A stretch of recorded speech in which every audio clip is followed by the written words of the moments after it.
Hi అండి. నేను బయటకు వెళ్ళినప్పుడు పిల్లలందరూ ఆలు భుజియా తింటున్నారు. ప్యాకెట్స్ ఉంటాయి కదా, అది చూసి చాలా టెంప్ట్ అయినా. ఇదివరకు మేము కూడా కొనుక్కొని తినేవాళ్ళం.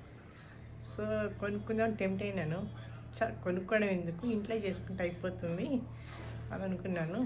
సో గత వారం బట్టి అనుకుంటున్నాను, కానీ చేయలేకపోయినాను. ఈరోజు చేసుకుంటున్నాను.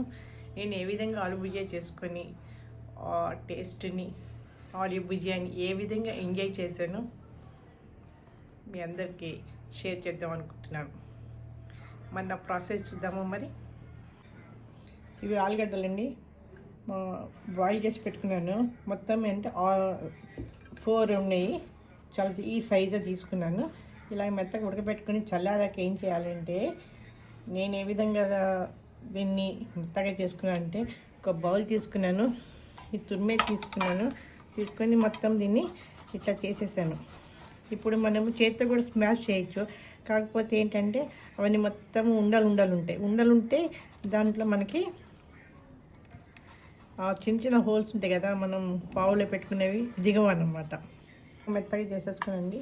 ఇప్పుడు ఏం చేద్దామంటే, దీంట్లో కొంచెం సాల్ట్ తీసుకున్నాను, కొంచెం కారము, కొంచెం గరం మసాలా, కొంచెమేమో జీరా పౌడరు, కొంచెమేమో ఆమ్చూర్ పౌడర్ తీసుకునండి. ఇవన్నీ కూడా కలిపేసి ఏం చేద్దామంటే జల్లెడ పట్టేసుకుందాం.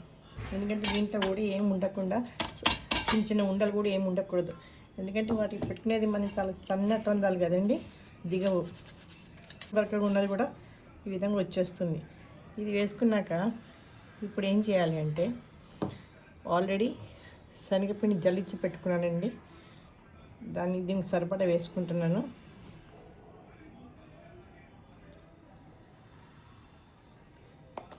దీంతో ఒక 4 స్పూన్స్ వేసుకున్నాను. బియ్యం పిండి 1 స్పూన్ ఇట్లా వేసుకున్నాను. ఎక్కువ వేసుకోవద్దండి, కొంచెం గట్టి పడుతుంది అనిపిస్తుంది. ఇప్పుడు ఒక్కసారి దీన్నంతా కూడా మనము కలిపేసేయాలి.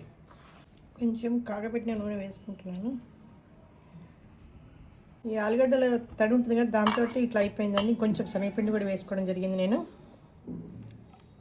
కొంచెం నీళ్ళు పోసి కలుపుతున్నాం. ఎందుకంటే మళ్ళీ లూజ్ అయిపోయిందంటే మళ్ళీ కొంచెం శనగపిండి వేసుకోవాల్సి వస్తుంది. అదే బియ్యం పిండి వేస్తే గట్టి పడతాయి. ఇట్లాంటి సన్న హోల్స్ ఉన్న బిళ్ళ తీసుకొని పెట్టడం జరిగిందండి. కలిపి పెట్టుకున్నటువంటి పిండిలో కొంచెం ఒక ముద్ద తీసి దాంట్లో పెట్టేసుకుంటున్నానండి. పెట్టేసుకొని ఆ మూత కూడా పెట్టేయాలండి. ఇప్పుడు ఆల్రెడీ మూకుడు పెట్టేసి నూనె వేసేసానండి. ఇది కొంచెం ఆల్మోస్ట్ హీట్ ఎక్కింది. ఇప్పుడు మనము దీన్ని పావులో పెట్టుకుని దాన్ని దీంట్లో మురుకులు వేసుకుందాం. ఓకే,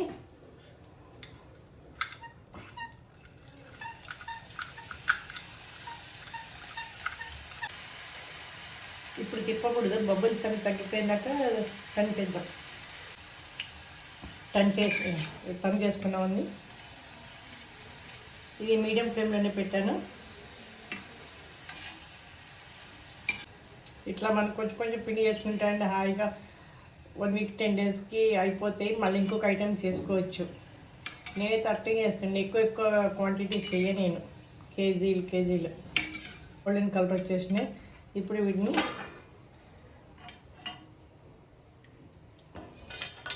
ప్లేట్లకు తీసేసాను.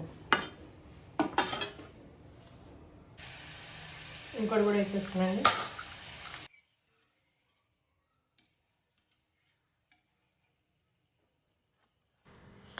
మంచిగా ఇది కూడా ఫ్రై అయిందండి, గోల్డెన్ కలర్కి వచ్చేసింది. ప్లేట్లలోకి తీసేసుకుంటున్నానండి. మొత్తము పిండి కొంచెం గట్టంలో పెట్టేసి అది కూడా చేసేస్తున్నానండి. ఈ విధంగా ఉన్న పిండి మొత్తం కూడా చేసేసుకుందాము. రెడీ అయిపోయిందండి. ఇది కూడా తీసేసుకున్నాం. పెద్ద ముగ్గురు పెట్టుకుంటే ఈ చుట్టూ పెద్దగా చేసుకోవచ్చు. రెడీ. మిగతా పిండి కూడా ఇలాగ ఈ విధంగా వేసేసుకుందాం. హాయ్, మా ఆలు భుజియా రెడీ.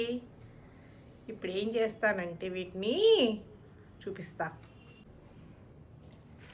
మై ఆలు భుజియా చూడండి ఎంత క్రిస్పీగా ఉన్నాయో. సౌండ్ వినిపిస్తుందా? ఆయిల్ అస్సలు లేదు.